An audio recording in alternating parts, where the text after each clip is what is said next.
Nous commençons les enseignements sur les événements qui ont entouré la naissance de Jésus-Christ, la semence promise de Dieu. Un des plus grands jours sacrés célébrés dans le monde est Noël. Sa popularité s'accroît même dans les pays traditionnellement non chrétiens. Les commerçants tournent à leur profit sa tradition lucrative de donner des cadeaux. Dans nos propres familles, nous avons toujours échangé des cadeaux à Noël et la famille s'est réunie autour de l'arbre de Noël. D'émouvants souvenirs d'amour et de dons s'élèvent en nous lorsque nous pensons à nos traditionnelles célébrations familiales de Noël. Cependant, c'est la tradition plutôt que la vérité qui est la base de la célébration de la naissance du Christ le 25 décembre.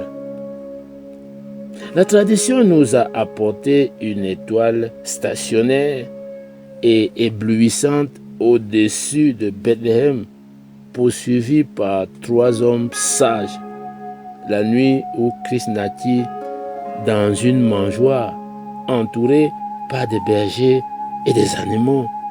La tradition nous a apporté le Père Noël descendant de la cheminée pour remettre des cadeaux à tous les garçons et toutes les filles sages. Noël est et a toujours été un mélange incongru de tradition, d'imagination et d'un peu de vérité.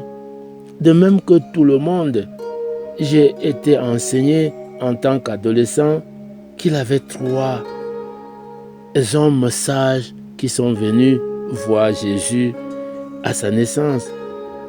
Pourtant, nulle part dans la Bible, vous ne trouverez le nombre 3 indiqué. Non. J'ai été enseigné que des moutons paissaient dans les champs en cette nuit du 25 décembre.